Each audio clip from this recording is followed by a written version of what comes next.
नमस्कार दोस्तों, स्वागत है आपका बी मिशन मूवमेंट में। आज का टॉपिक है बासी रोटी के लड्डू।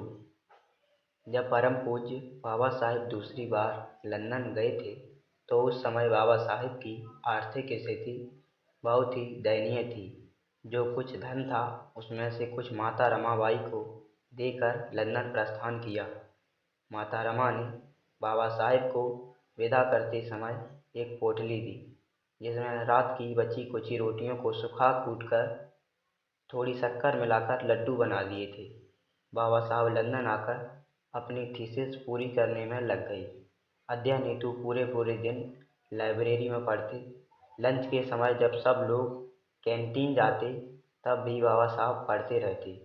जब देखते कि लाइब्रेरी में कोई नहीं है तो चुपके से कोट की जेब से 2-3 लड्डू निकालकर भूख शांत कर लेते थे।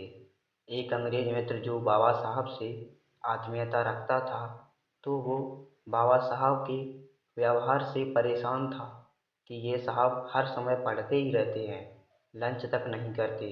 वो कुछ नोटिस भी कर रहा था।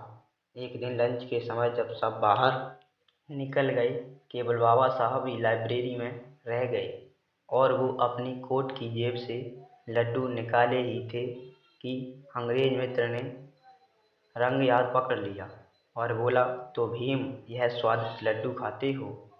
लंच में सबसे छुपाकर वह बाबा साहब से लड्डू छीनने लगा और बोला, आज तो ये लड्डू मैं खाऊंगा ही, जरूर भाभी जी ने बना कर दिए हैं। बाबा साहब अवाक थे।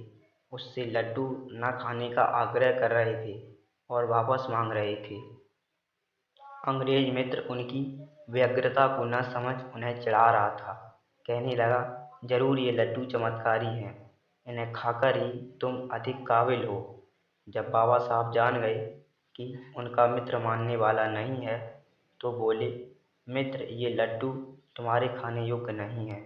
यह लड्डू मेरी विपन्नता की निशानी है। यह लड्डू मेरी पत्नी रमा ने रात की बची खुची रोटियां सुखाकर बनाई हैं। इन्हें खाकर मैं अपनी क्षुधा शांत करता हूँ।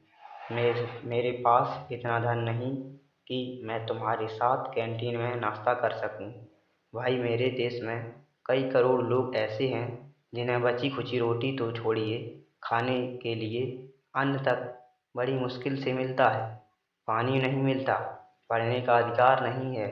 मेरा परिवार भी इन्हीं समस्याओं से त्रस्त है। मुझे मौका मिला है तो मैं पढ़कर उनके अधिकारों की जंग लड़ना चाहता हूँ। मैं ज्ञान के अस्त्र से उन्हें बेड़ियों से मुक्त करना चाहता हूँ। इसीलिए दोबारा पढ़ने आया हूँ। बाबा साहब की करुण कथा सुनकर अंग्रेज मित्र की आंखों में आंसू आ गए। आंसू पोंछते हुए बोला, मैं धन्य हुआ बाबा साहब कि इतने महान व्यक्ति की मित्रता का सौभाग्य प्राप्त हुआ। धन्य है भाभी जी रमाबाई जो उपले बेच बेच कर आपको धन भेज रही हैं। धन्य है आप भीमराव अम्बेडकर और धन्य है वो भारत देश जिसकी मिट्टी में आपका जन्म हुआ। मिलेंगे नई वीडियो नए अपडेटों के साथ, तब तक के लिए आपसे लेते हैं विदा। लाइक कीजिए, कमेंट कीजिए, शेयर करना ना भूलें। धन्यवाद।